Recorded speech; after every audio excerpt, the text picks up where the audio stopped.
hacer tres planteamientos muy breves para que vayamos avanzando. Para la señora ministra de Educación, el primer planteamiento es la forma como se están entregando las contrapartidas o cómo se piden contrapartidas de las gobernaciones, pero no es un asunto solo del Ministerio de Educación, sino también de Coldeportes y de otras entidades del Estado, que por ejemplo en el tema de educación rural,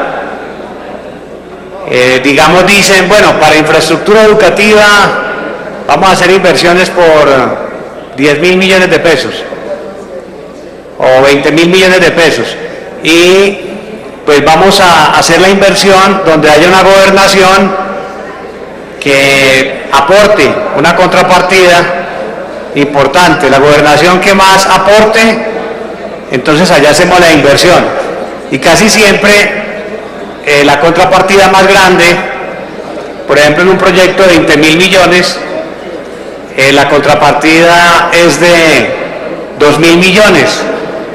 Esas contrapartidas casi siempre las están aportando los departamentos más grandes de Colombia. Casi siempre aporta Antioquia, el Valle y los departamentos que tienen más posibilidades de generar recursos, que tienen una economía mucho más fuerte. Los departamentos que tienen una economía débil, que no tienen las posibilidades de conseguir recursos fiscales, de tener una mayor tributación, es muy difícil que puedan siquiera, por ejemplo, para un proyecto de 5.000 millones, decir aquí tenemos 500 millones para que esa partida de 5.000 millones llegue aquí al departamento.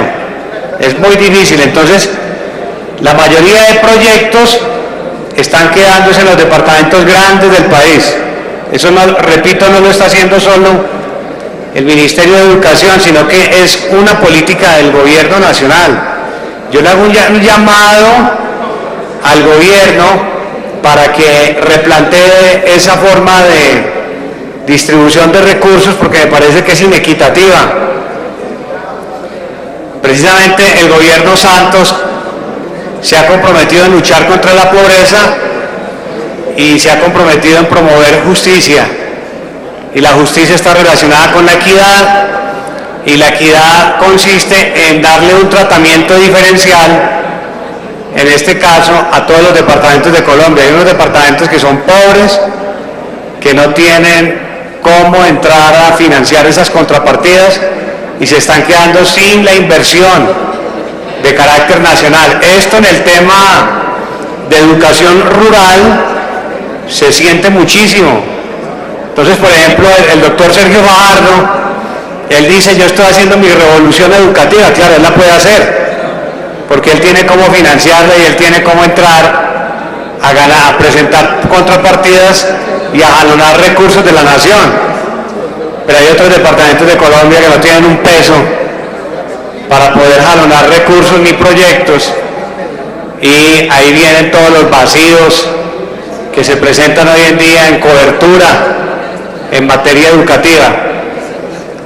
El segundo punto que quiero plantear tiene que ver con calidad educativa.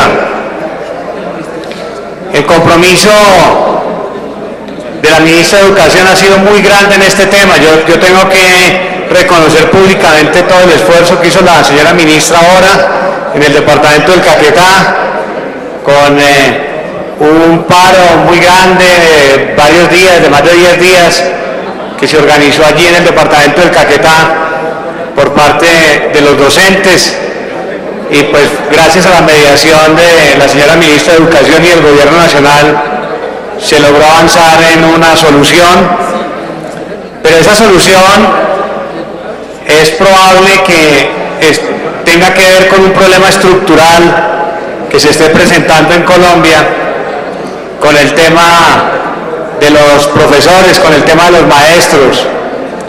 Hay departamentos en Colombia muy extensos, de gran extensión territorial, y en el tema de educación rural, presidente y colegas, hay muchas dificultades para poder hacer cobertura y poder llegar a todos los lugares de esos departamentos de Colombia, departamentos muy extensos.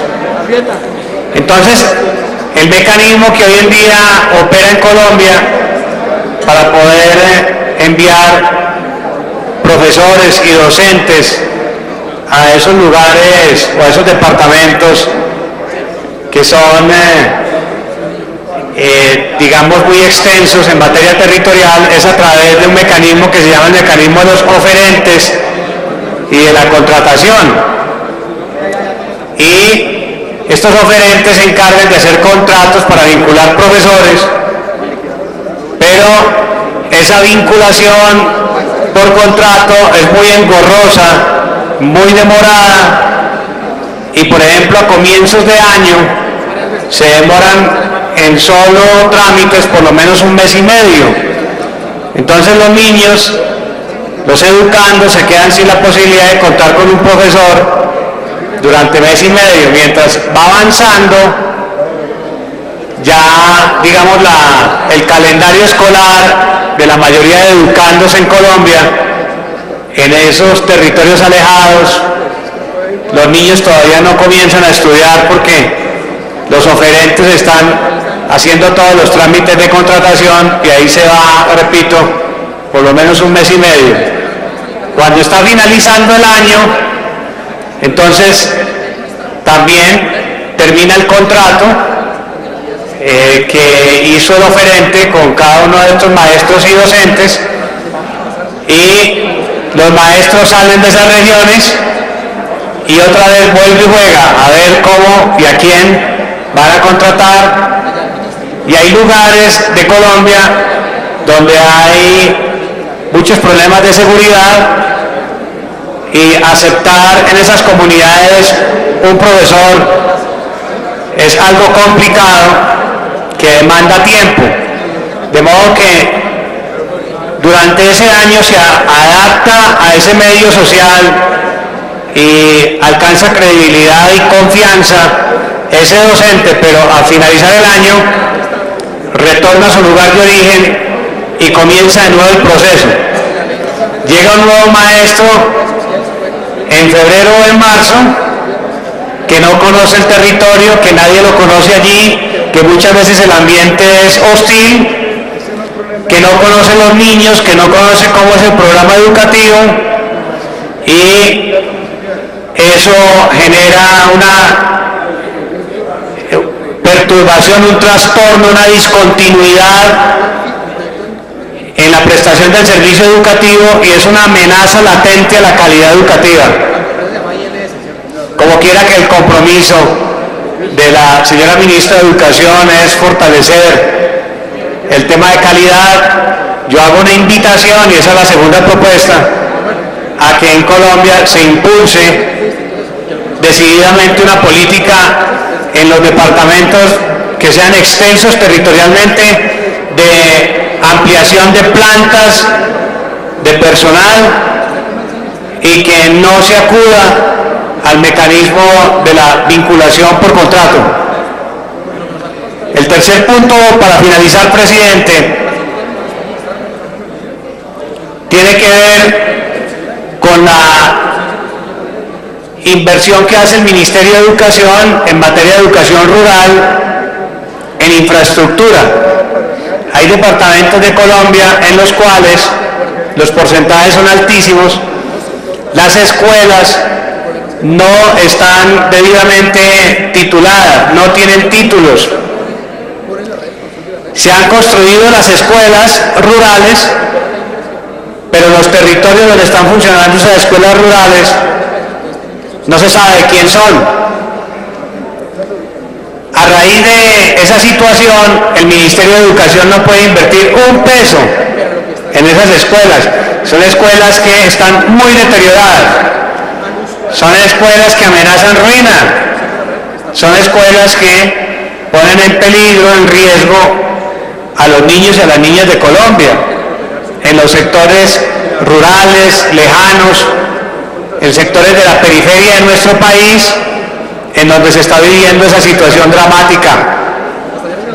Ahí lo que hay que hacer es trabajar conjuntamente con el INCODER para que el INCODER titule esos predios y así el Ministerio de Educación pueda invertir y también las secretarías departamentales de educación. Pero el INCODER dice, señores, a mí cómo me van a poner a invertir aquí en estas escuelas si yo tengo que hacer un levantamiento topográfico y ese estudio de levantamiento topográfico es costoso. Yo necesito que el Ministerio de Educación me ayude para poder hacer esos estudios, que me giren unos recursos del Ministerio de Educación para yo poder hacer esos estudios topográficos y para poder titular, y que una vez titulados esos predios, ahí sí, el Ministerio de Educación y la Secretaría de Educación respectiva en cada departamento pueda hacer las inversiones urgentísimas que están requiriendo esas instituciones educativas. Dejo planteados estos 3 puntos en materia de educación rural y uno adicional como a manera de postdata en el sentido de lo que están planteando los caficultores de Colombia, porque ellos ya han hecho varias reuniones en Popayán. Y yo no entiendo, me gustaría que ahora pues del Ministerio de Agricultura nos aclararan por qué no han convocado a las mesas de trabajo que quedaron determinadas en el acuerdo. Yo no sé por qué para el gobierno nacional es tan difícil hacer eso, yo no le veo complicación. Se acordó que había una mesa de trabajo en el tema de crédito, bueno, ahí se trabajó, pero hay otras 3 mesas de trabajo y no las han querido convocar. Yo no entiendo el gobierno nacional por qué le da largas a eso. Entonces ahora lo que ha dicho el alto gobierno es que bajo ningún punto de vista se va a permitir que se vuelva a dar otro paro. Que el gobierno nacional flexibilizó demasiado en el anterior paro, pero que eso no se va a volver a repetir. Pero ¿por qué no convocan las mesas? ¿Y por qué no cumplen el acuerdo? En el acuerdo habían dicho que a todos los caficultores les iban a dar su incentivo y ahora hay cantidad de trabas, dificultades. Yo recuerdo que el gobierno nacional, y eso quedó escrito, que les iban a pagar por cheque, que no les iban a exigir que estuvieran vinculados a la Federación de Cafeteros, que tuvieran cédula cafetera, nada, que al caficultor le iban a dar su ayuda. Y ahora ya solo le dan la ayuda a los que están vinculados o censados con la Federación Nacional de Cafeteras, los demás no. Entonces hay un poco de gente que no ha recibido un peso de lo que se acordó en Pereira y lo que quedó firmado. O sea, ¿por qué es tan difícil para el gobierno nacional cumplir con ese acuerdo? Ahora, si no iban a poder cumplir con eso, hubieran podido decir no vamos a firmar ningún acuerdo. Pero es que se generó una expectativa, se firmó en esos términos, ahí quedó por escrito que les iban a girar, que con un cheque, que a todos, y no les están cumpliendo a todos. Entonces, presidente, pues yo le hago un llamado al gobierno nacional para que cumpla lo acordado. Muchas gracias.